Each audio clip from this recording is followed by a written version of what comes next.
Hello and welcome everyone to episode 5 of Echoes. Echoes is a series of conversations about Darjeeling organized by Dorje and the Selim Hill Collective. These conversations broadly revolve around Darjeeling Tea and the state of the hills.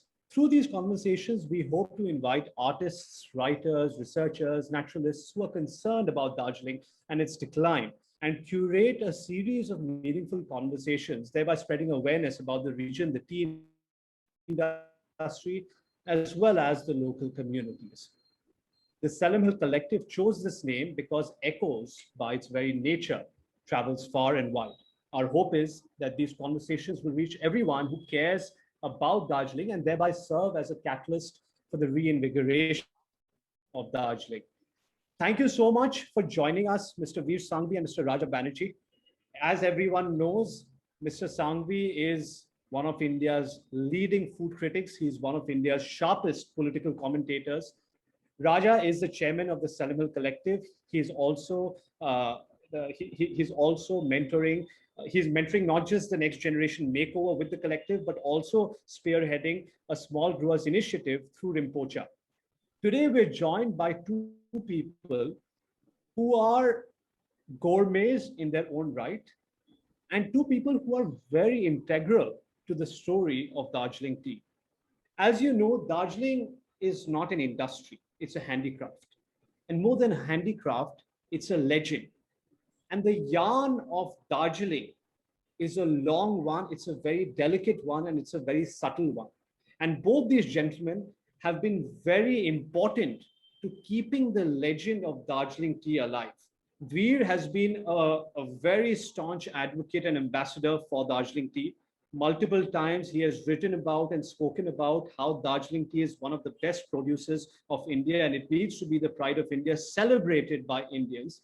And Raja obviously is the man who has held Darjeeling together for an entire generation and who we are depending on now to pass on the baton for the next generation. So thank you so much, Veer, and thank you so much, Raja, for joining us. Thank you so much to all of you who have also logged in today.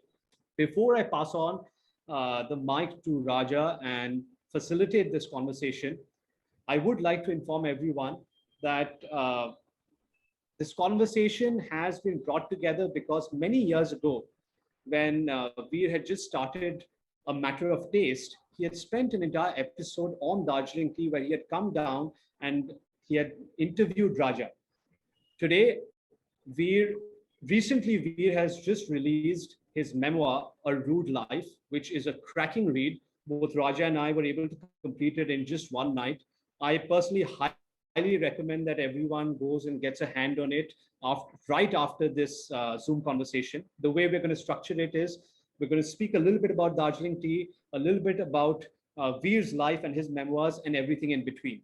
And if you feel that you like the kind of work that the Selim Hill Collective is doing, do please go and check out our website. It is dorjeteas.com. I will be putting a coupon code for all those who have attended today. Our work is mostly supported by the subscriptions that Dorje Teas sells, which provides farm fresh tea throughout the year for all our customers. So do go ahead and check it out. But before you do that, the stage is all yours, Raja. Hi, Veer. It's good to have you back again. Although it's good to see you when you're not riding a horse as you were when we were shooting the show. Well, I've had to give up my horses to a neighbor in Colonel Singh at Degyo, and he'd taken them to the Tokyo Olympics, I believe, because So no more riding? I remember we shot you coming over the horizon to the tune of The Good, the Bad, and the Ugly, and we described yes, Bengali cowboy. I remember that. Well, I'll take you up on that. I think you've got it wrong. It's Bengali. It's as a BBB, not just a BC. Okay, we'll let you crack it later. Okay. But that's a different thing. They're gone, yeah. Yeah, so I remember you crisscrossed Darjeeling the last time you were here. You went into all the tea estates, you went to the towns, you went to the hamlets, and you made this wonderful film, A Matter of Taste. And that did wonders for me, okay, at that point. And because I was thinking of quitting at that point, but it gave me another lease of life for another decade. And tell me, Veer, what is the terroir of Darjeeling that makes it so outstanding and why you support it. You as a Yeah, gourmet. actually, I was hoping you would tell me about the terroir. But the Well, thing about Darjeeling and the thing about Indian tea, and especially, of course, Darjeeling, is that when it comes to our own products, we make some very good things from the earth we grow them, but we don't have very much that is world class. Indian wine is now more drinkable than it used to be when we made the show, but no, it's not world class. Indian coffee is much better than it used to be, but no, it's not world class. But when it comes to Indian tea, Darjeeling is, in my humble opinion, the best tea in the world. This is something we make that is just so superlative, so much better than anything anybody else does. And it seems to me, and I could be wrong, that over the last decade or so, if not longer, we've totally screwed it up. We've thrown it away. We've not allowed Darjeeling to get the importance it deserves. We haven't given it the kind of importance it deserves abroad.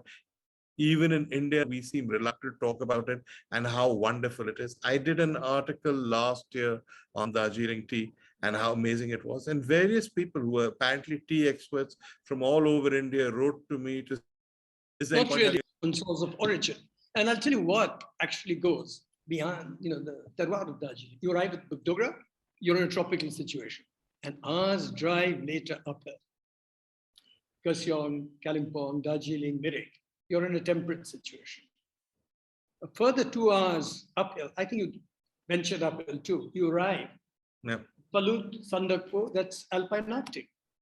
Nowhere in the world, in a drive of 3 hours, you're going to traverse the 3 major climatic zones of the world. So what this actuates to is a variety of botanical diversity you're not going to get anywhere, flora and fauna. The tea is just a surplus, thank goodness the Brits would focus on the tea because they didn't focus on the herbs. That's the next regeneration of Darjeeling, we're focusing with the small growers with Rinpoche. That's a different chapter. But hence, this surplus, I don't call it a tea, I call it an MMHH. And that's why I took Sparsh under my wing. He was set off towards your grey wall. And so I thought I'd just tell him, look, I gave him an option, Sparsh. Do you want to be a postgraduate student or do you want to go back as a Dawn with gowns? And you can you can be the first Indian Dawn if Veer has not already beaten it to it. Okay? So anyway, we've been talking for a year. The collective came into being as a next-gen alternative management style. So this is the reason what makes it so spectacular. It's more than just the slope, the soil, the genus of the plant, the season of harvest. It's an area-specific locale that works the microorganic life. For example, the second flush tea, the muscatels. It's in between the first and second flush. When nature, as well as nature's organisms come into play. Middle of April, bushes go to sleep again after the first flush harvest. And that time, the clouds are having a little dance over the Bay of Bengal. It's more like a casual waltz. And then it hits the shore of Orissa. It keeps on gathering momentum, moving in a northwesterly direction. They're called the Kal Baisakis or nor'westers. And when it hits Darjeeling, after a droughty period, because in the winter we do not get any precipitation, we do not get any rains, okay? So, bam, overnight, it changes from spring to summer. And with it, it releases all the summer life forces. It's a miracle. One shower and a transformation to a riot of green, releasing the summer life forces, all the birds, bees, whatever, snakes, leopards, everything's in a sequence of procreation. And the second flush emerges. A few of them are bitten by a sucked upon, fed upon by the aphids. You plug them separate to create the muscatels. It's a rare art. First flush, many Darjeelings can make of high standard. But the muscatels, oh no, it is an art. And these are the subtleties of Darjeeling that it's amazing the varieties that you can get. It's just simply amazing. So unless you walk the talk and you do it passionately, you cannot do it. That's the reason why I wanted Sparsh. But having said that, I will keep your advice in mind that he should go and do his degree, come back, and he should come back in every holiday. and keep the batter flying, and I'll hold the fort for him till he takes the next step. Okay? Okay. So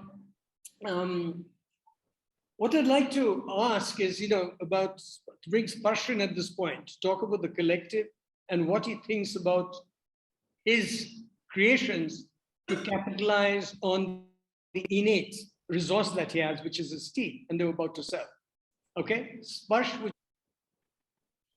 Okay, we can't. Let's continue the conversation. You can hear me clearly, I'm sure. Yeah, we can hear you clearly. In Okay, fact, so it's fine when we were doing the rehearsal. I don't know what happened afterwards. Yeah. yes, but Sparsh seems to be having a few problems with his connectivity. So let's get on with it. So there's a diminishing returns. Most of the Darjeeling gardens on its knees, and Sparsh walked through my doors about a year ago, and he says, would you like to buy the garden? I said, no, you have to regenerate it. I'll help you regenerate it. And we came together, we had a series of conversations, and we hit upon this alternative next-gen management style, and it's called the collective, which tends to redefine the tea estate in place completely. A stakeholder participation, etc. Don't forget, all the tea estates there, as you know, are run along colonial hierarchical management styles. You demand respect. It went out with the Brits in 47, okay? So today with this gadget that we're speaking to, this a microchip that has 10 billion bits of information, that's empowerment. So as far as I'm concerned, the role of a manager is to motivate and to inspire, not to demand respect. So the only way it can happen is by participation. And this is what the collective envisages, okay? And to do that, Sparsh came up with a very nice idea. And then I'm going to put you in the hot seat of what he's created to regenerate his money, cash, capital flow, etc. And he created these two teas, which are quite unusual. One are black and one are green. I remember about 10 years ago in a session in Europe, one German sommelier was totally taken up by the ability of olfactory senses there. So I'm going to put you to the test, okay? So would you like to sniff? Which one do you want me to start with? I'll start with the black, please. The black tea? This is the one we're talking about, right? Yes, yes. All right, let's open it. Now have a look at the leaf style. I don't know if people can see it. I hope they can. Yeah, tell us about the leaf style, Have a Raju. look. Have you seen the leaf style? It's completely unbroken. So Yes. it is as it is picked. So both the teas are packed on the moment it comes out of the dryer. No sorting. So Okay. it's not touched by human hands. Okay. The wonderful aroma, though. Wonderful, isn't it? Mm. And this is just for Very, very starters. It's just for starters. Okay. Okay. And then it's packed in the factory itself and sent out on a subscription model with making the tea affordable. The entire season's 4 flushes. Okay. And so the other one, the green tea, would you like to try the green now? Yes, all right. See if you can spot the difference and you get the chlorophyllic flavor, which makes it more therapeutically more discernible. But for people watching this who are not necessarily clear, you need to explain that green tea and black tea come from the same plant. People don't necessarily know that. Sure. Actually, it comes from the same bush. Everything is the same, excepting the process of manufacture. Black tea is fermented tea and green tea is unfermented. So the moment you pick it, you arrest the fermentation by either one of two processes. Either you steam it or you pan fry it, okay? This is the green tea for people This is who the can. green tea, steamed green tea, yes. Yes. Yes, looks very green, that's it, smell it. And you smell the chlorophyll. So you, in a sense, get a much clearer smell of the bush when you put it in your hand. That's It's very much, it's in some ways, because it doesn't have the fermentation, it's one stage nearer the bush and one stage removed from the kind of tea we're used to, which is what makes it so refreshing and so fresh. Is that correct? Wonderful. I think it's bad, spot on, absolutely. Well, Yeah. but don't worry. We have this, the vintages of Darjeeling have been protected because once I exited my ancestral estate, Yeah. my old house, the ancestral house burned down, cinder, in 2017, 17th of March. And that was the time I decided enough is enough and I'm off. But That was a lovely house. I remember staying there. yeah. and I couldn't get you to drink a sip of glass of Dom Perignon. You said you're on duty. What's the point coming to Darjeeling to drink French wine? If you're in Darjeeling, you should drink tea. No, but the point is I was going to give you a comparison with Dom Perignon and one of my signature teas then. And then you later on, you did it in a very alternative way. Right? The tea with me trying to be Django incarnated or whatever. And anyway, so I'm going to put you to the test. Okay. The alphabet that I've got, it's called MMHA. Does this involve my teapot? Yes, it does. Have you got it? Teapot here. Where's just stick in, we're supposed to have put in three heaped teaspoonfuls of the MMHH. Okay, all right. Have you done it? No, I'm very clumsy. So my wife has very kindly offered off camera to do that for me. So she's doing it as we speak. But you'll have to wait and tell jokes or something while it's I will tell the story of the MMH and how it came into being. Why is it called MMH anyway? Let me just pan out the story for you. Okay. About 350 years ago, there was you know history very well. There was a emperor in the Sin, dynasty of Sin in China, Tsin. He was a very cruel chappy. And so understandably, all his subjects were extremely traumatized. Okay. And they were under the cosh all the time. But amidst all this mayhem, there was a withered old lady who sat in the marketplace with a cup, a magical cup. It never finished. So all the traumatized guys went up there, had a quaff of tea, and presto, it all disappeared. All the problems disappeared. Of course, word went round to the emperor. And he said, bring her in. So she was brought into his court and he thundered from his throne, give me, hand over the cup. Sire, I don't know what you're talking about. So search was warranted and she was searched, of course. It was magic that disappeared. So in frustration, she was thrown in the deepest dungeon in the castle. But she was a magic lady too. Ming Mai was a magic lady. And the next full moon night, a moonbeam trickled down through to the dungeon. She rode out in it, circled the Himalayas for 350 years. And in 2018, she came into this cup called the Rinpoche. And that's how Rinpoche was born. Okay? Made up the last bit, right? Well, I think somebody else made up the earlier bits, but the last bit you made up. Well, I learned that from you, babe. All right. Touche. Go on. Yeah. So have you seen the I have. It's sort of steeping, I think, as we speak. I've just put it in. Yes. And is it like what? Don't shake it. You should see that they're vertically standing erect. Yes, which you'll never see. It is indeed, but it's not the same color yet. So give it a little time. Yeah. Yes. Okay. And when the Japanese see this tea, they immediately go high and they go in the high salute. Okay. Yeah. And when they see all of them standing up, you know what that entails? What? Prostration. Really? Yes. And you try it. And that's why we've got such a lot of people in Japan going after this MMHH. Now, what does what is MMHH? You don't keep us in suspense much longer. No, I shan't. I shall reveal it now. Okay. It's a magical, mystical Himalayan herb. Okay. And now I think you can see if it's got a slight orangish magnolia-like hue. Beginning, not yet, I don't think. It's beginning. It's not quite magnolia-like yet. I can't see it. May I have just raise it up a bit? Yeah, it's not quite. I think you're ready. You're ready. You think we're ready? Yeah, you can pour half a cup now. All right. Pour half a cup, I think.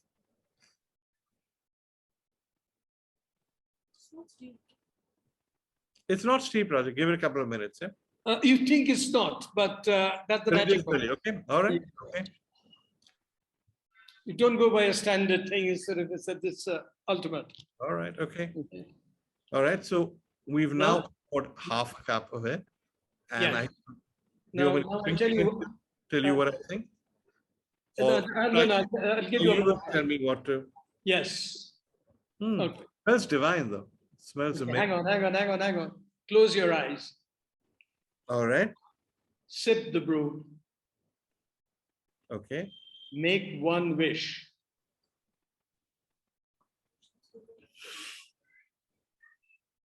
And in 21 days, it'll come true. Don't tell Seema what you've said, even not to share it. It's actually a very, very subtle and amazing taste. Do you get Not tea as we normally think of it in India, thank God, but it's very, very almost, I mean, I know you're the master of hyperbole, but the word magical is not misused over here. It is magical. you see, I'll demand my fee once your wish comes true. Oh, I see. But any And case, you're the magician. So as far as I'm concerned, you're going to be running around the world for 350 years. So I don't really have to give you any fee, right? But I want you now because of climate change. This is really, really nice, by the way. Okay. The tea is amazing. So it starts off with a burnt pistachio, and by the time it travels to the back of your throat, it's a aroma of magnolia and full moon night. I'm getting the burnt pistachio, and I'm getting a sort of floral at the end. You're right. Yeah. This is also biodynamic like the rest of your stuff, or? Yes, though it is under biodynamic, it's organic because it takes 3 years. We started in 2018 with the small growers. It really is. Sorry, I'm not saying this only because the man is sitting on my head. It really is a very, very special tea. You should. I don't think you care about who's sitting in front of you. We're coming to that in your memoirs. I'm being polite, keeping in mind your age, but it's actually very nice tea. But you called me a Bengali. You remember when I first came to Makaibari, and this was considered very unusual then. You said as far as tea was concerned, when you went to the bushes, if you saw spiders or whatever, you were happy because you weren't using any pesticides, and there was a sense in which nature was doing its own thing. You then spoke about, because biodynamic was a word nobody else used. You talked about when you harvested, you talked about the full moon. And I frankly, like everybody else who watched the program, thought you were a bit of a nut. But then I went off to France, and they were doing biodynamic wines and all of that. And pretty much everything you had said, they were doing there. So you were, in this respect, at least, way ahead of your time, no? Unfortunately, that's one of the prices you pay for being a visionary. And you're really ahead of your time. You really got it before anybody else did in Darjeeling or anywhere else in India. So, and you were doing this not with one small little operation. You were doing this with Makaibari, which when we went had just got what the highest price was. It Silver Needles that had got the highest price at auction. That was the silver tips, yes. The silver tips just got the highest price at any auction. So you were like the most talked about tea at that time. And instead of increasing production and doing stuff, insisting on doing it this way, which was, I thought, incredibly admirable. It's a matter of, I don't think all issues of humanity is all about imbalance. Yeah. So unless you get into harmony, a harmonious state of being, and that starts with your food and drink and how you grow it. And you'll admit that healthy soil is healthy mankind. And the rest just emerges dynamically from it all. Okay? No, but what you were saying, if I remember correctly, was you think of the soil as a living being. You may keep the soil as it's supposed to be. It remains healthy. And if the soil is healthy, what grows out of the soil will come out of the soil also healthy and flavorful, which now is pretty much the sort of thing people write on Hallmark greeting cards. But at that stage, it was a really outrageous philosophy, and you really did implement it. And I started 20 years earlier. That's right. Yeah. When you sort of actually you met. Yeah. So I want to know what's the reaction of one of the finest tasters in Europe? Sparsh, can you monitor the fact that is, Assange from London? Let's see if matches with Waves. Yeah, I mean, he is here, but I'm not sure whether, I'm not sure how to bring him in at this point. You don't know. Okay. If you can't. Yeah. Sorry. I went up my nose, sorry. Yeah. And also, given that there is a little bit of a paucity of time. Okay, we'll get on to a lot of fun spots. We keep forgetting this. If you put me and Raja together, I think time just We Okay, then forget once again, about I that. have found Mr. Guha. Let me just give the facility to allow him to talk. Wait, Mr. Guha, can you hear us? No. Let's do unmute. Okay, so can I sort of take you away? Can I take you Yes, guys yes, away please. from singing? Let's singing not waste any time. Let's get on with it. Let's Yes. take you away from singing the praises of your own tea, which we all agree is outstanding and amazing. Tell me why, when you can make teas of this quality, is Darjeeling in trouble? Well, primarily, I told you about the archaic system of management is the Yes. divide. Yeah. Number two, the topsoil is gone, and all the owners are absentee landlords. So Yeah. it's you're demanding, you're putting a little guy in little like sandwich and saying, hey, buddy, give me more money for less expenses, okay? From a remote station, outstation. And the union, the Gurkhas are the world's most fiercest martial rate. They're not going to take any crap from anybody. Right. So unless you're there to you can motivate them and inspire them, magnificent people. But you got to walk the talk. This is lacking in management, okay? Thirdly, dwindling prices, dwindling productivity, and what's made us communicate now. Everybody has access to this. So hopes, dreams, desires have gone completely topsy-turvy. Nobody wants to pluck tea. Nobody wants to sickle. Nobody wants to get their hands and teeth mucky with manure. And somebody wants to be a Randir Kapoor or a Deepika Padikone, which is fair enough. Okay? Now, what is the role of a manager? To motivate and inspire. Yeah. That is what the collective intends to do. If Motivate and inspire. Yes, Parsh. If I may say so, to answer V's question about the great dilemma of Darjeeling tea, I do have another take on it. And, at the risk of, being a little disrespectful towards the standard veterans, Yeah. because at the end of the day, we are all standing on the shoulder of giants here. That's why our vision is a little further. Yeah. I do feel that there has been a twin problem that has taken place. Darjeeling Tea Garden owners have gone to the public and proclaimed very proudly that only our first and our second flush, our spring and our summer harvests, are worth drinking, and everything else is nonsense. Now, Darjeeling is the only place in the world which produces tea in 4 harvests: spring, summer, monsoon, and autumn. And Which most people do not know. which most people don't know. Yeah. And they have gone and claimed that our monsoon and our autumn harvest is not good to taste. It's just different to taste. The character, the story, the legend, the aroma, the infusion is different.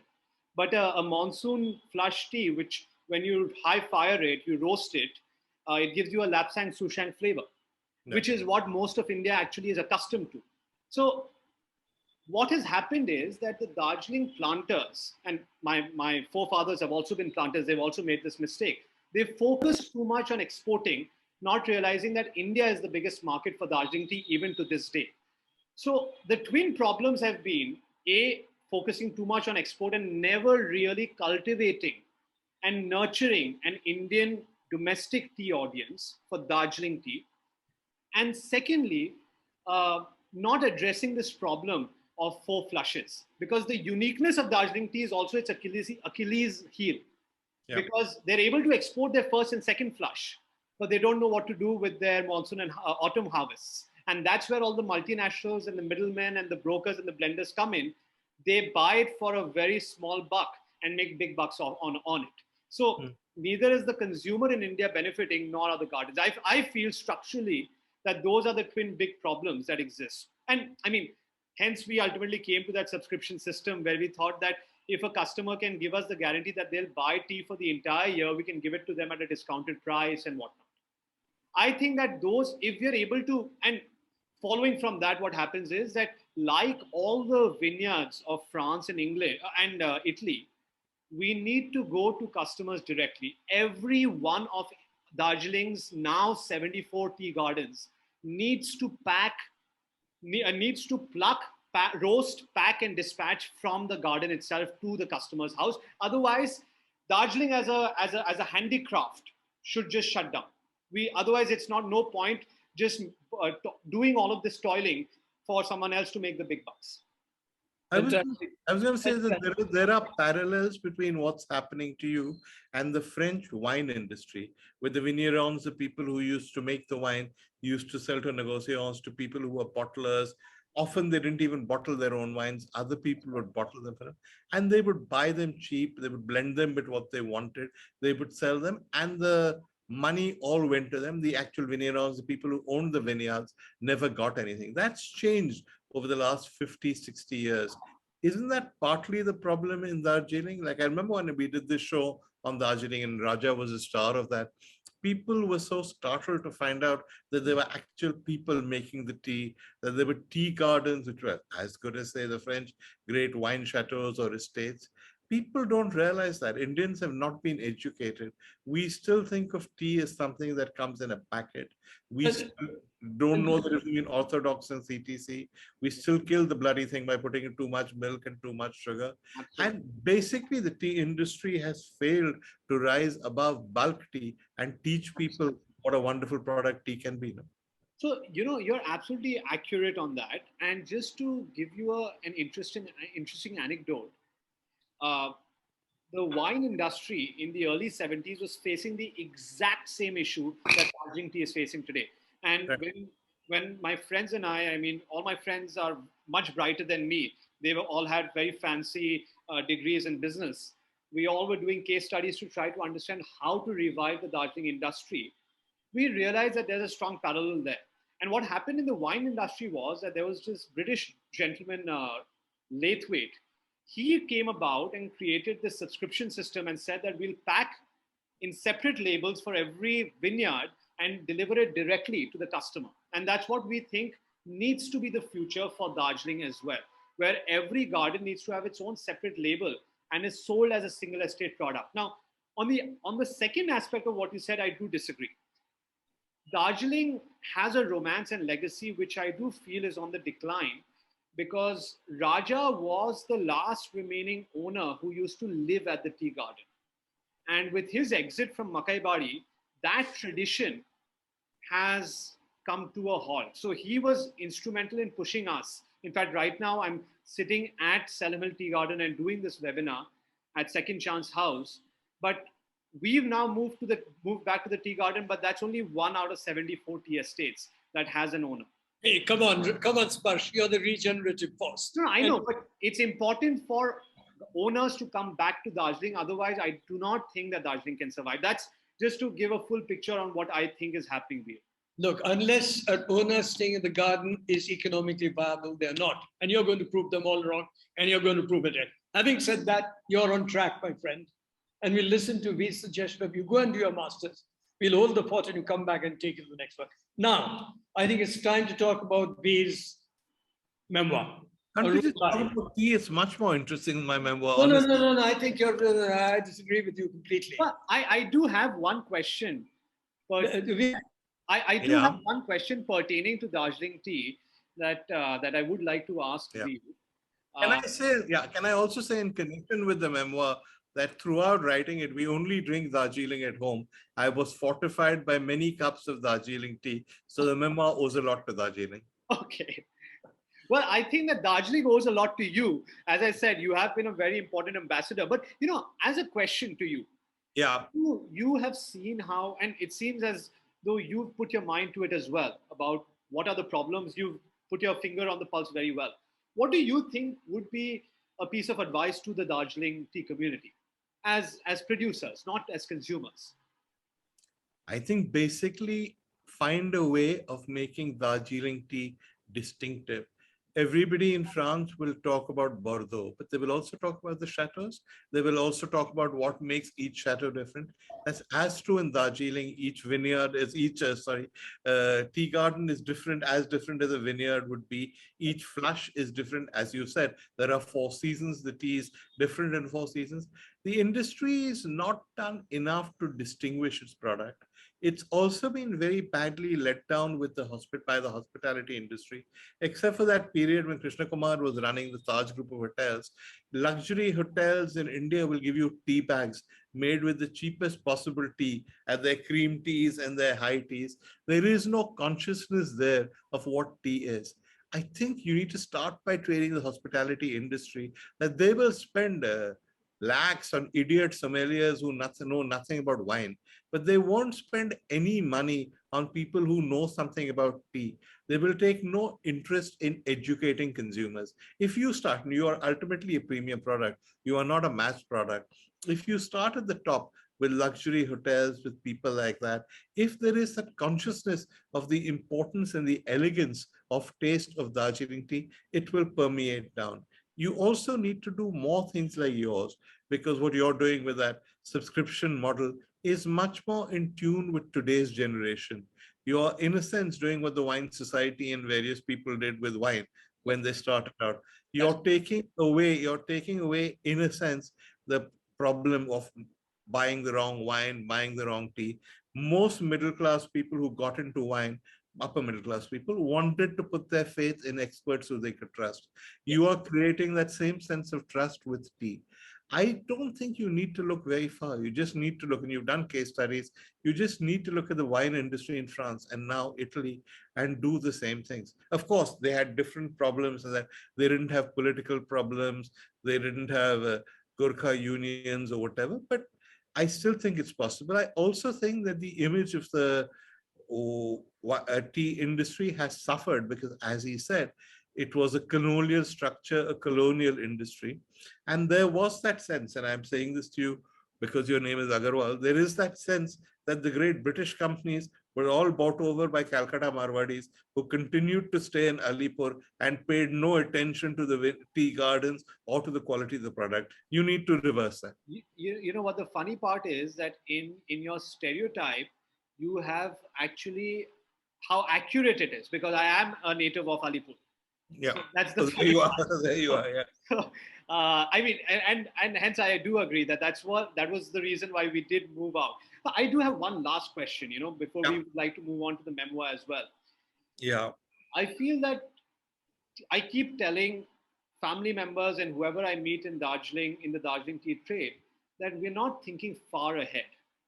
Yeah. I wake up and I need my single estate grounded coffee, which I'll make in my French press, and it has to come from Chikmagalur, from one particular estate that I like, Hirekulali, and that is what sustains me through the day. And in the evening, I need to have my Darjeeling tea, and that's as a 24-year-old. And I'm speaking for my entire generation, 5 years below me, 10 years above me. How do we create a Darjeeling tea renaissance in India? That's something that we've been racking our brains over for some time now.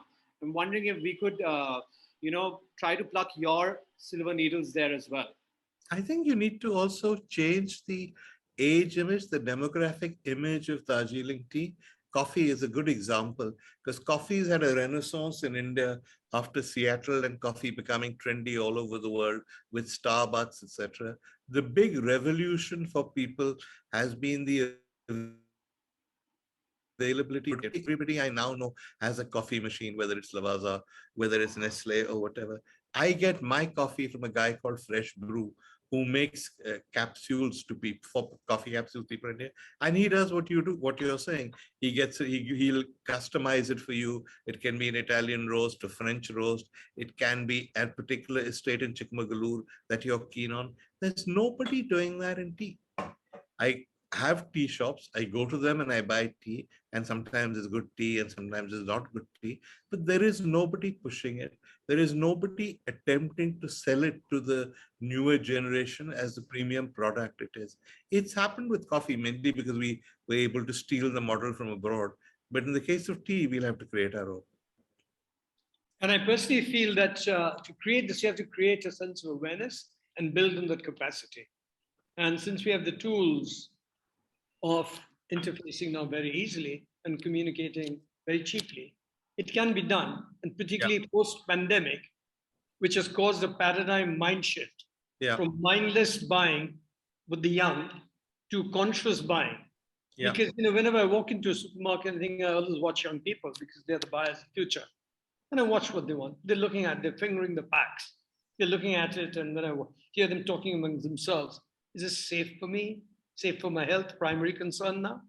And then second, is this safe for the environment? And these are the targeted people that all the multinationals are going after, because the first time in this history of India, the 300 million youngsters have money jangling in their pockets. Yeah, So I think there's a what and it is possible to change minds. If a whole generation can reject the Nescafe with milk that their parents used to drink and spend money, much more money on high quality coffee, which they often drink black, then why can't people whose parents used to have CTC with milk and sugar realize that there is a level beyond? It can be done. Yeah, Veer, I don't know. I think you must already be knowing this. In the 60s, the American coffee industry was facing a huge issue because cola was the new cool thing with kids, and coffee was an old cup of joe. So they had to undergo an entire propaganda exercise to make it cooler for young people to drink coffee and to try to get coffee to beat cola. I think that is the existential battle that Darjeeling Tea probably is also in at this point. Yeah. And also demographic battle, because your generation is drinking coffee. Exactly. What happens when you come of age? Then Darjeeling is even more trouble. So I have a very interesting question that's come in from Rishit Kapoor here, Veer. Yeah. He's obviously congratulating you on your memoir, and he's asking you about how do you view the use of Darjeeling tea in cocktails or in food, and whether you think that that could be a potentially interesting tool for the resurgence of Darjeeling tea. Yeah, a lot of people are now making cocktails. Lama of one of India's, Yangdo Lama is one of India's greatest barmen. He's making things with Darjeeling tea. Selim Hill. Sorry, yeah, or is he? Is it? I didn't know that. Okay. Yeah, he's a kind of a neighbor almost. All right, okay. So, and he makes very interesting cocktails, and that's nice. But that's like saying, will an espresso martini save the coffee industry? It won't. I mean, it's one adjunct to it. It's not the main thing. Okay, fair enough. So again, Raja. I think it's time we talked about Veer's memoirs. He's trying to slip out of it. I don't want to keep him out of it. Okay. I'm interested. Yeah, people who watch a tea show are interested in my memoirs. We want to talk It's about. not a tea show. The first half of it is meant to be a tea show. We've had enough of tea. Okay. Now you're getting into the TV show. Okay. All right. Okay. So, I've been through it, and even Sparsh has been through it. I've been through it in one sitting in 4 hours. I finished it. It was unputdownable.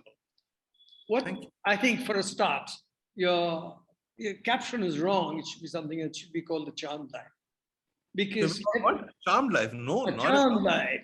Because every challenge that you faced, even under tragedy, you turned it around with aplomb. And I'd like to ask you, I don't know if you have to fight life's challenges and finally win. That's hardly a charmed life. A charmed life would be if there were no challenges, if you sort of lived in a wonderful hill station and you lived among greenery, you rode a horse, you went around, you drank Dom Perignon, you drank tea. That's a charmed life. That's your life, not mine. Okay, but that's the way you look at it. But obviously, you haven't read my book. Which will give it to you then. How shameful. I should have read it then. Maybe I have read it. Tell me again what it said. Yeah, but it was the Raja of Darjeeling Organic Tea. Oh yeah, of course. It's like a coffee table book, but it's not a... It's a tea table book. Do you mind the world's finest tea? Sorry. You dare call it a coffee table book? Yeah. No, I attended the launch as well, which Harsh Neotia did, right? Of course you did. Yes, I did. Of course you did. Yes, and you ribbed me mercilessly on it. And then when you sort of you had the scissors for a matter of taste. So all my rebuts you conveniently scissors off. So then just because I happen to be on the other side of the river does not give you an acquittal. I never asked you any rude questions. There were no rebuttals with you. Just let the cameras roll in its wonderful television. Anyway, so tell me. Before Raja starts on his questions, I have an interesting question for you. All right.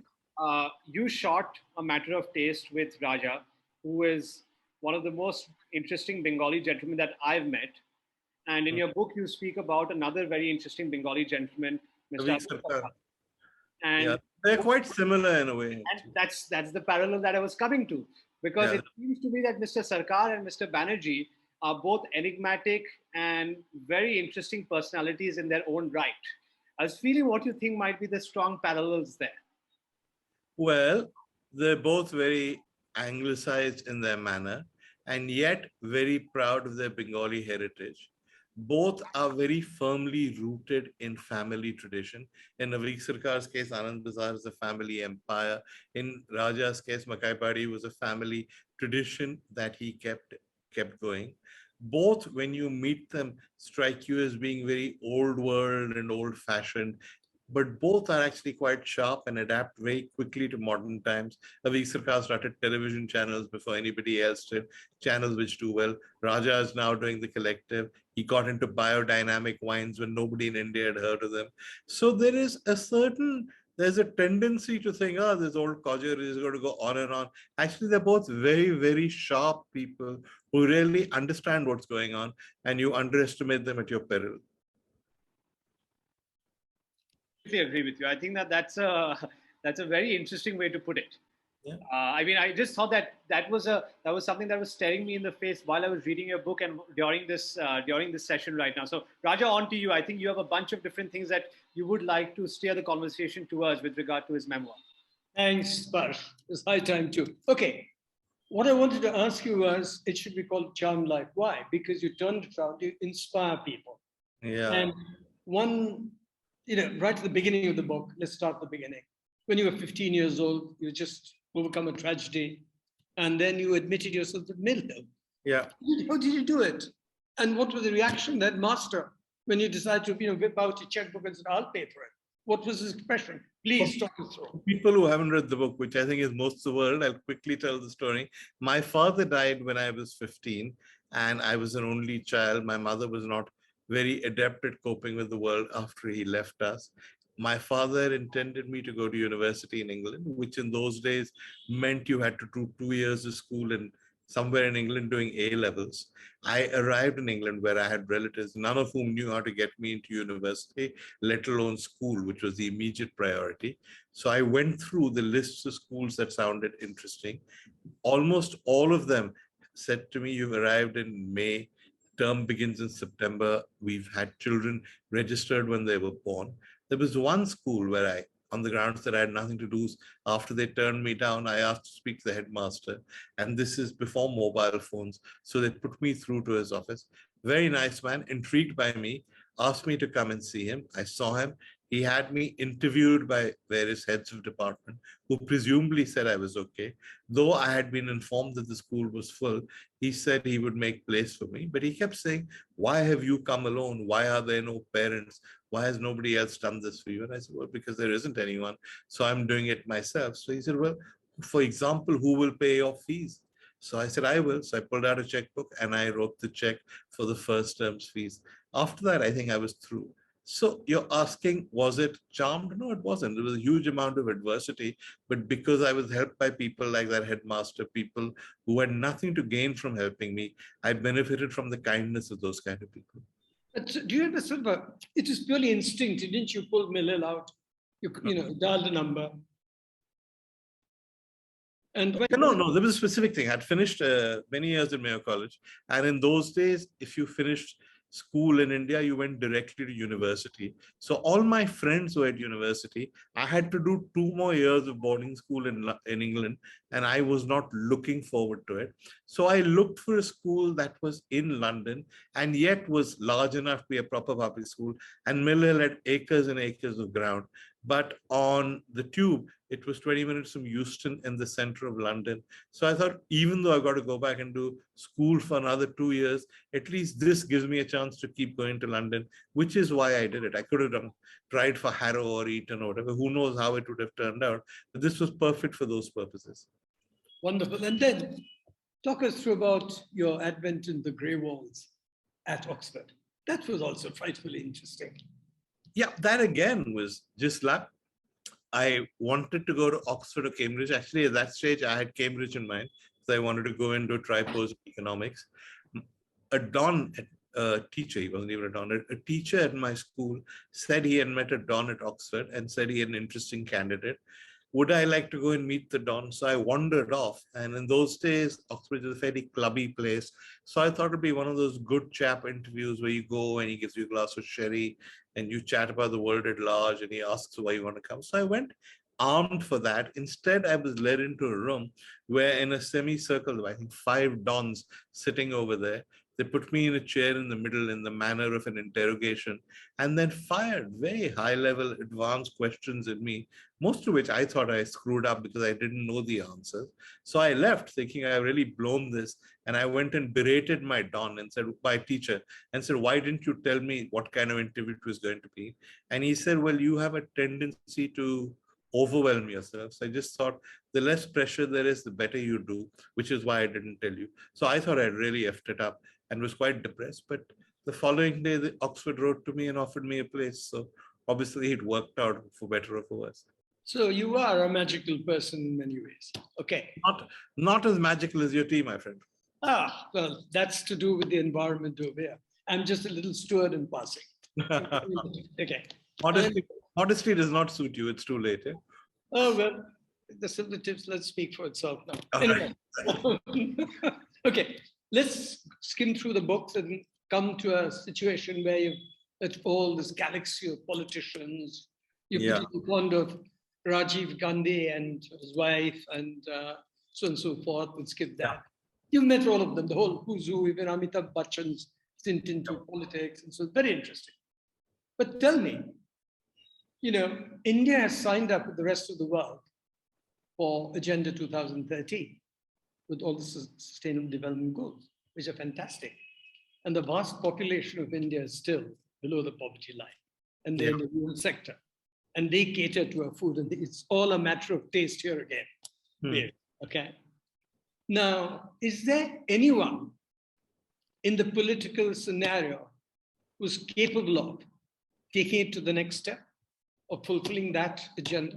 Unfortunately, there is a view in India that looking after Earth, caring about the environment are preoccupations for richer countries, that emission limits, etc., should not apply to us, that the richer countries flouted these emission limits, polluted the world, got to where they wanted to. Now that we have a chance to get somewhere, how can they put these limits on us? So generally among the political class in India, the idea of caring about the environment is anathema because they believe you should just make people rich. The only person I've met who really does care about the environment, and this is not something that people widely recognize, is Rahul Gandhi. Yeah, but he is actually a smart man, but he's been put down badly, let down badly. But let me ask you another question.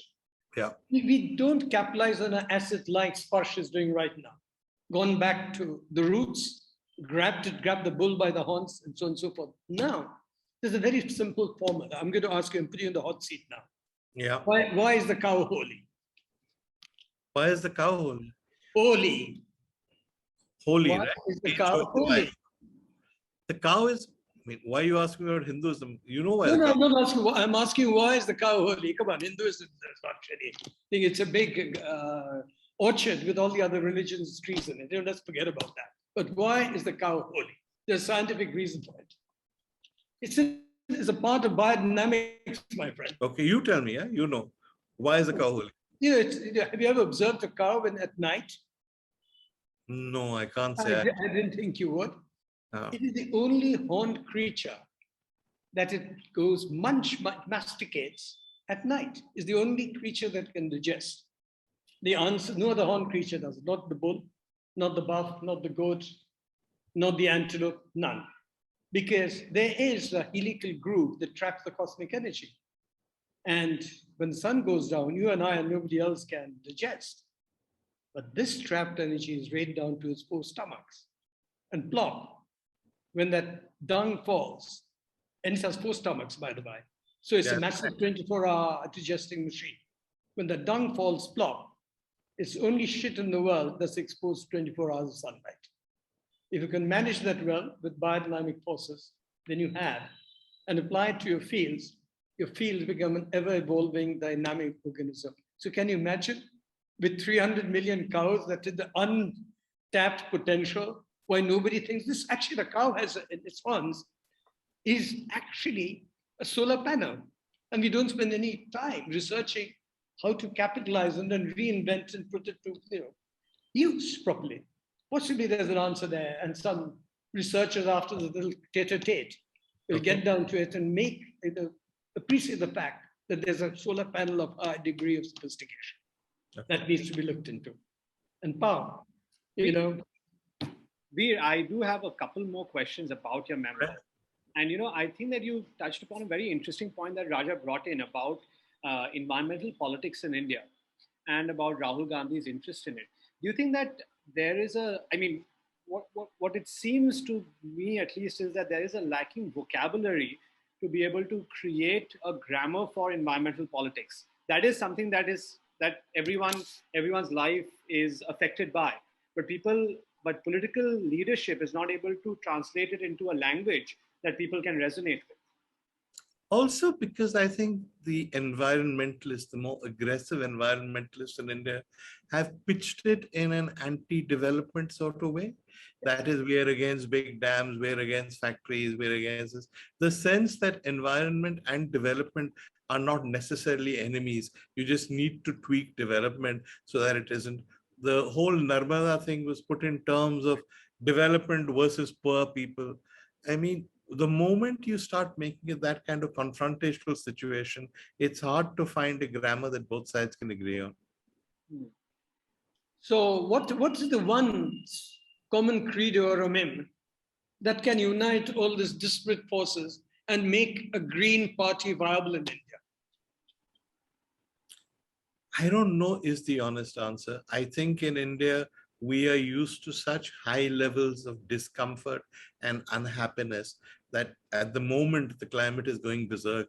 There's all kinds of flooding in various places, heat waves, and yet Indians sort of take it in our stride. Maybe it's the Hindus in us. There is that sense of fatality. We don't seem to notice what's happening.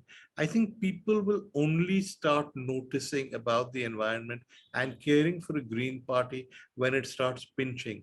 And it's much harder to pinch an Indian because, as you know, living every day in India brings so many struggles, which living in the West doesn't, that we are quite blasé about environmental challenges, not realizing that in a way, we are screwing up the world for our children. Indeed, that's very wise.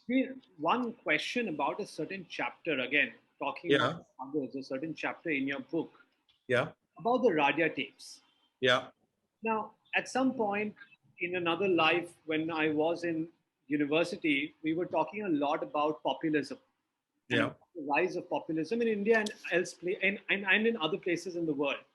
And it almost seemed as though, at least to some of us, that the entire Radia tapes controversy set up a populist backlash in India, because that was one of the first times, and this is something that the people who were behind those stories, whether it's Manu Joseph or Mr. Vinod Mehta, they've spoken about that at that point, nobody cared about politicians anymore. They wanted to go after the so-called elites.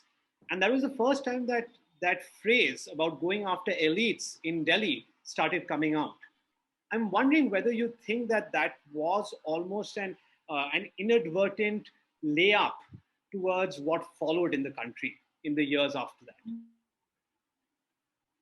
Yeah, I think it wasn't Vinod Mehta or anybody. When Indira Gandhi split the Congress in 1969, the story she spread to people was that an elite of industrialists and powerful people in Delhi, with the branches in Bombay or wherever, controlled India, and she was breaking it and bringing in something that was fairer and reached people. So it's an old story that's told again and again in India, and it's told around the world, often in sort of an idiotic fashion. Trump, who was a billionaire, became the spokesperson for Hicks, who are anti-elite. Similarly, in India, people were able to use the Radia tapes to suggest that there was this huge conspiracy that everybody who counted for anything in India, in politics, in media, in finance, in industry, they were all in it together, and they had this secret Illuminati,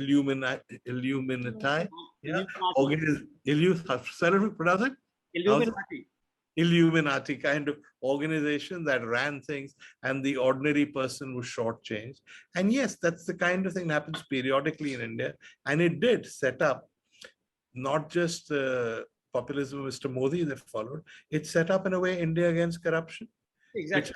which had a similar idea in which you produce one old fool and put him on the stage and said he's actually the leader of us. And then when you no longer needed him, you got rid of him and proceeded to seize power for yourselves. Yeah, there's that joke about the French Revolution where this guy is sitting, one of the leaders from the third estate. He's sitting at presumably a cafe and ordering, and he's probably having a coffee and he calls the waitress and says that can you get me a croissant? And in that moment, there's a crowd of people who are running, and he interrupts her and he starts running, and she asks, "But what happened? What's going to happen to your croissant?" He says, "I am the leader of the people. I must follow them right now." So Yeah, that's true. That's true. This kind of anti-elite politics always appeals to people, because if you take the line that there is a secret society and elite that controls everything, then your own failures are explained. You haven't failed because you're not bright or because you've not done enough hard work. You failed because the elite does not want you to succeed. It's like conspiracy theories. Why do so many people believe the most outlandish conspiracy theories? Well, because conspiracy theories are a way for stupid people to feel intelligent. You feel, hey, you think you know everything, but I know this, you don't know that, which is the power of both anti-elite politics and conspiracy theories. You're seeing that in America a lot with QAnon and the Trump supporters. well, so in that case, I do have one question for you. Yeah. You've had a very illustrious career as a political correspondent, as someone who's resurrected multiple magazines and newspapers, and then ultimately now you're not just a food critic, you're also an entrepreneur. Yeah. Which chapter of your life has been the most exciting for you? And you can't say that it's been an entirely exciting life. I'm clear. Writing is what I love. Writing is what I enjoy most. Editing, doing television shows, etc. Those are add-ons. Writer is what I basically am. So if it is writing, then what is your favorite subject? Is it food or is it? I really don't care.